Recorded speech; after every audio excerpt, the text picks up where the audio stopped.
ठीक उसी प्रकार उसी समय काल सांप के रूप में वहाँ आया और सहयोग वंश से उस समय राजकुमारी की नींद खुल गई और वहाँ सांप को देखकर मारे भये को कांपने लगी। फिर उसने भय त्याग कर सांप की पूजा की।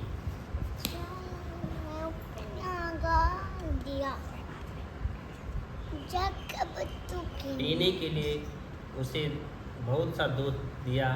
फिर प्रार्थना की, दीन वाणी से उसकी स्तुति की।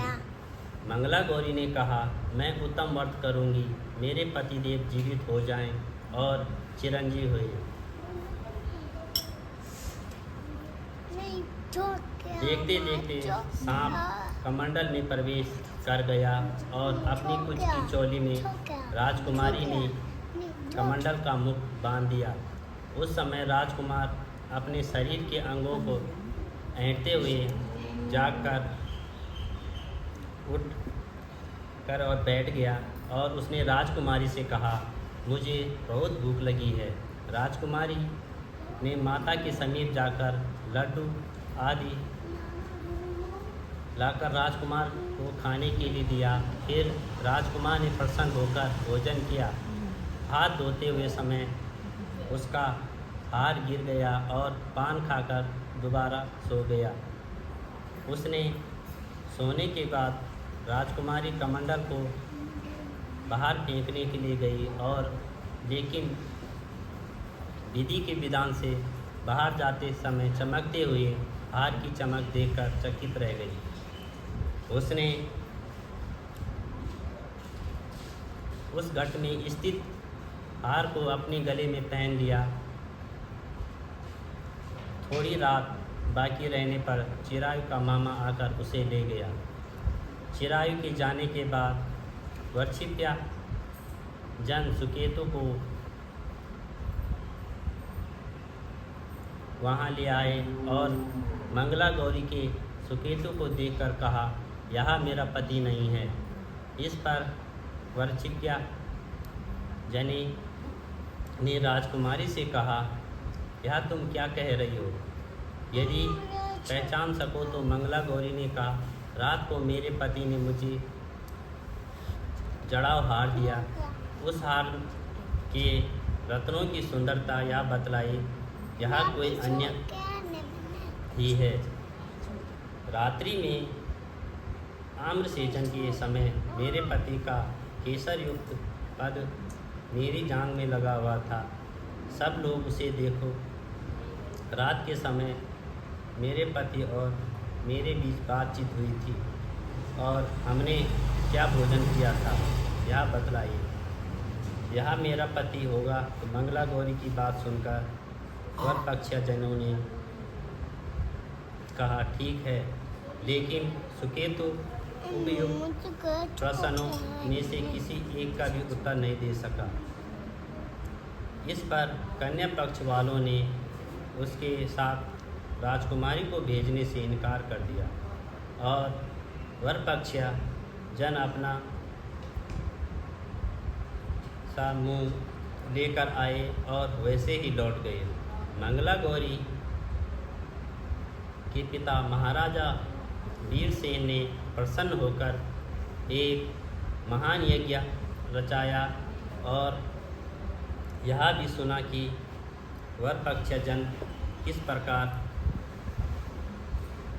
अपनी कुरूप राजकुमार के बजाय किसी अन्य सुंदर युवक अपने कुरूप राजकुमार को विवाह के मंडप में ले गए और उसके साथ मंगला गौरी का विवाह हुआ था।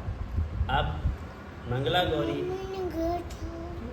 राजमहल के बरामदे में एक चितकर ओट में बैठ गई और प्रत्येक आते जाते यात्री को देखने लगी ताकि उनमें कहीं उसे चिरायु दिखाई न दे। उधर चिरायु भी अपनी ससुराल का हाल जानने के लिए अपने मामा के साथ वहाँ आया, जो वहाँ जी के सामने से गुजरा और मंगल गौरी ने उसे देखकर पिताजी से मेरे पति आ गए और राजा ने तुरंत मामा भांजे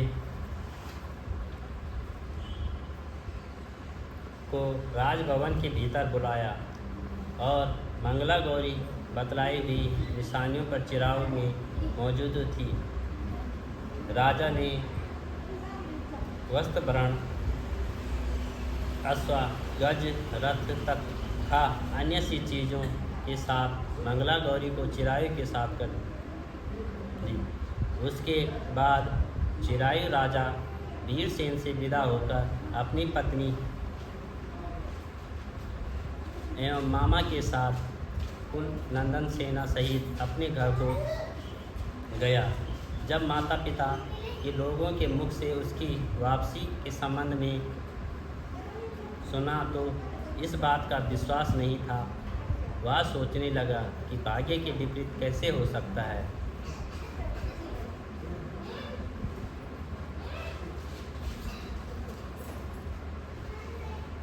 भाग्य के विपरीत कैसे हो सकता है तथा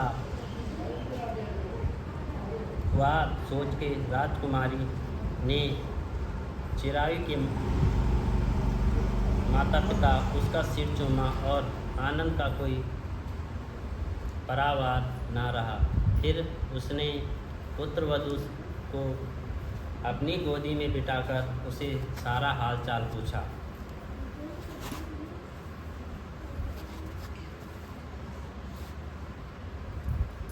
भगवान शंकर ने हमनों में मंगला गौरी ने उसको व्रत तथा पिछला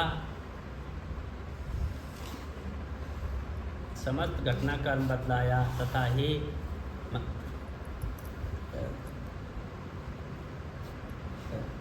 संत कुमार, मंगला गौरी से ही तभी यह व्रत मंगला गौरी के नाम से प्रसिद्ध था।